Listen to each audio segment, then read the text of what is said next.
He's the popular Frank Caliendo, comedian, impersonator, impressionist, all-around good guy, an Arizona Cardinal diehard fan, and he joins us on the program. All right.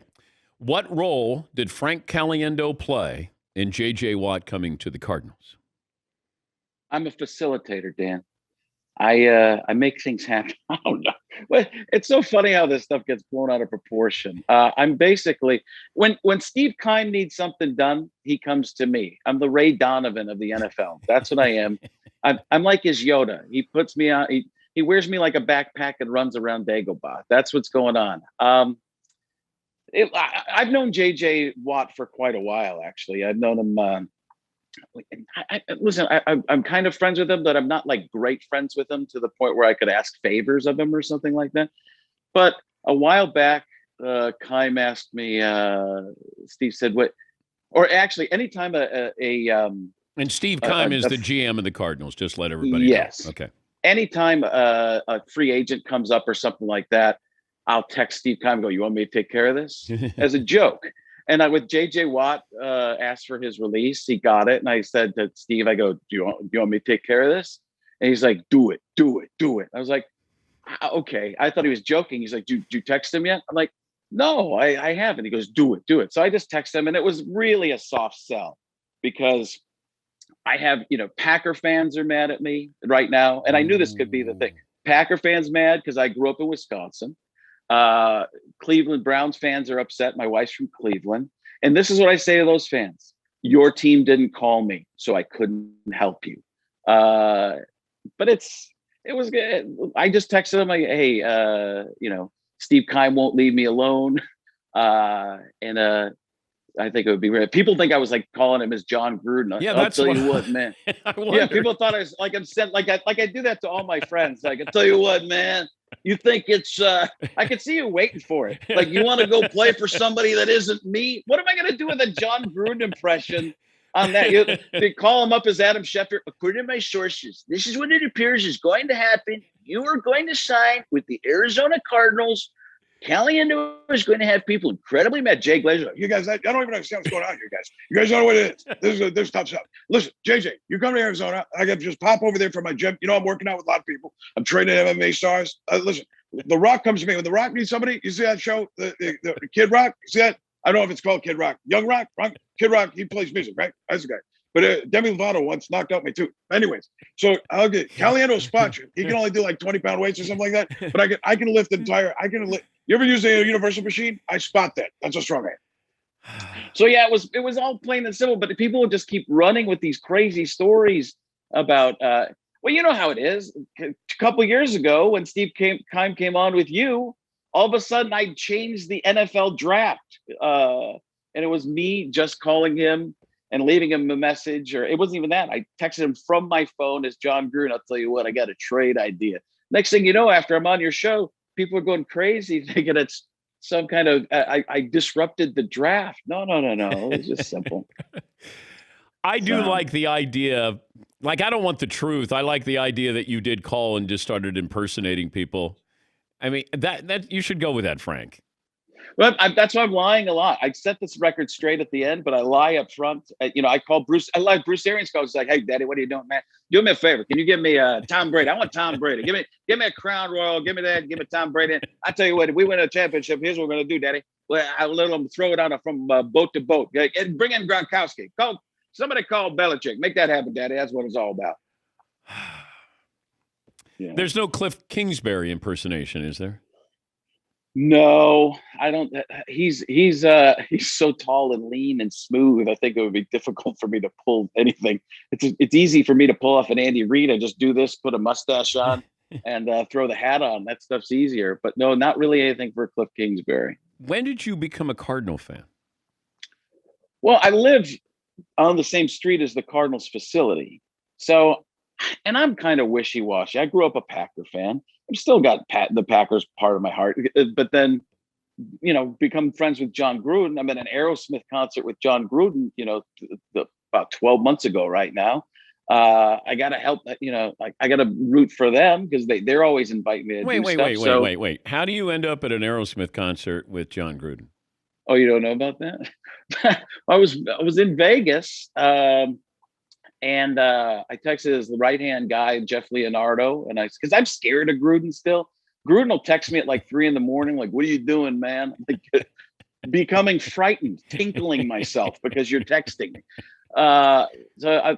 He's just like, they went to a country concert the night before, and then I couldn't do that because I had to do something with my son and my brother-in-law, who was there for a convention at the time. And then he's like, "We're going to Aerosmith tomorrow."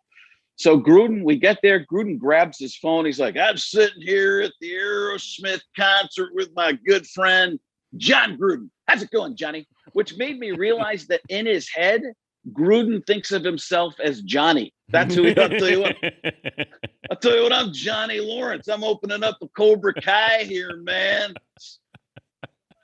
Could you fool Mike Mayock if you called as John Gruden? No, because they've done that. Keim messed with him one time. Steve sent a message. He's like, "Hey, Gruden called me. Is this real?" And Mike Mayock's text back to him was, "Nice job, Caliendo. Nice job, yeah." So yeah, people basically know it's me.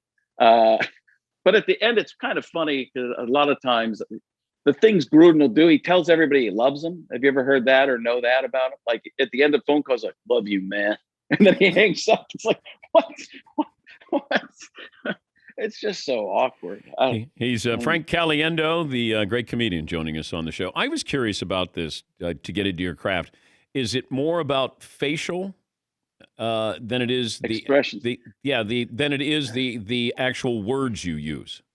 Yeah, I think there's a combination of things. I think it starts with, for me, because there are people who do dead on voices. Some voices I do are like right on the money. Some are cartoons. If I can't do it right on the money, I go for more of the cartoon. Daryl Hammond, I think, is the best I've ever seen that can do that, just mimicry right on and get the person exactly. And Dana Carvey would make them big cartoon characters, right? You'd see him doing, I think back to the heyday of Saturday Night Live. He's like, "Not gonna do it." George H.W. Bush never said that, right? That was something that he created. When I came up with the Madden thing, it was that that's what made it go bigger, right? Will Sasso doing Kenny Rogers. "I'm Kenny Rogers." Well, you make it bigger, and that's what makes it a lot of fun. So I think to create the character out of it, yeah, it becomes part of is the face, part of it is the voice, and then it's what you say as well.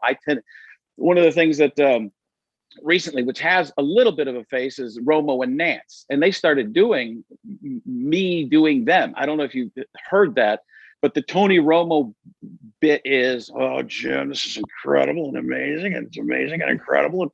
And right before something's about to happen, Romo go, "Here we go, Jim." And it's like, he's got this huge smile. Like you can see him. "Oh, Jim, this is really, really great. I can't wait to see what's about to happen here. Here we go, Jim." And then I couldn't do much Nance, so all I could say was one word. It was Tony, because he goes, "Here we go, Jim." But when you do Jim Nance, when Jim Nance gets excited, it's like somebody's playing with the audio dial, and it's like it's to the sideline. So I would go, "Here we go, Jim." So the bit was, "Here we go, Jim. Tony." "Oh, Jim, it's really, really great." So they did it twice during the season. I was like, "Are you kidding me?" And Nance would screw it up. So Romo would go, "Here we go, Jim." And then Nance would go, "Here we go, Jim." No, Tony. So they're imitating you, imitating them. Yeah. It must have been the crew. The crew must do it all the time. And I started doing it to viral videos. Somebody would fall off a cliff. Remember Johnny Manziel jumping off like cliff diving, and Johnny Manziel, we haven't seen him. He's going to be in this new league, but what's going on right now? We're not sure what's going to happen. And he's going to jump. Here we go, Jim. Splash. What have you been working on the last year? People don't know this, but I was instrumental in creating the vaccine for COVID. Congratulations! No, what have you been working on with your show? Like any new people? There's always new stuff. I've been doing a lot of Avengers things. Just the Robert Downey Jr. Do me a favor, enjoy me, okay? For Loki, my brother. I am Loki of Asgard, and I'm burdened with glorious purpose. Just throwing stuff like that around. The BA, I did a charity event with Bruce Arians a couple of weeks ago. It's so funny because I had the hat, the glasses. I could go grab it right now. I was actually going to do it. I should have done that. But it's amazing how quickly I can turn into BA by just holding my breath as long as I can. That's what I'm talking about, Daddy. Listen, I know I'm off the screen right now, and you're on there. I know what you're doing. Listen. Frank just got out of his chair to go get his Bruce Arians hat and sunglasses or glasses. It's prop. I'm a prop guy. I've been hanging out with Carrot Top a lot. That's what I'm talking about, Daddy. That's what we're talking about, Daddy. We're doing what's that? Stretch Armstrong in front of you there, Danny. Come on, man. You do everything you got to gas from the office. Make it happen. Win or lose, we booze, baby. That's what we make it. Make it happen. That's what the game plan was. That's the people say, how you get Tom Brady? I don't know. You tell me how to get Tom Brady. I tell you how to smoke something. That ain't what happened, Daddy. Well, cry or bleed, we weed. Come on, man. I always think that it's interesting when you're around somebody who does impersonations, that we feel like you can do everybody. Yeah. Because I've said it before, there's certain things I might not be easy to do. You might get the delivery that I may have or the pauses I may have. Like Jim Rome, you do a good Jim Rome, but Jim Rome gives you those opportunities to go, those are bite-sized portions that I can sort of take and I can make that mine. Yeah, and Rome, you start to feel like as a character, right? He's a big guy doing great things. And you, Dan Patrick, fight to be the regular guy. You're normal. So yeah, I think that's, when you listen to Stephen A. Smith, it's the veracity of what's going on here. I understand. Everybody who ramps it up and gets to that bigger stuff, that makes it a lot easier. So, and analysts are always easy too, because what do? They break down people in sports. So you just do that in real life. If you're doing Shaq and Charles Barkley, that's what I thought. What do you think, Shaq? I think it's pretty good. I agree with the first half of what you said, Shaq, but the second half, when you started going to esoteric lyricism, I'm not really sure that applies here. I did. A few months ago, I did Shaq with Shaq, and he came up with a new character, and it's not a political thing at all, but it was Shaq Trump, and he's like, "That's luxurious, that's tremendous." So Shaq's doing the Trump, very, very good. And he's like, I was like, "That's my new character, Shaq Trump." He's like, "You have my permission." Because we can all do impersonations, or at least we think we can, but it's the content that you apply to the impersonation that really separates you from everybody else, in my opinion.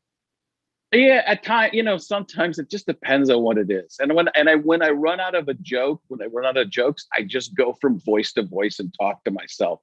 It's the greatest gimmick of all time, right? It's just like I could create a conversation. That's what it does. It just talks about being different people. I'll tell you what, man, you go from voice to voice at least. Oh, Jimmy's doing it right now. Here we go, Jim. Tony.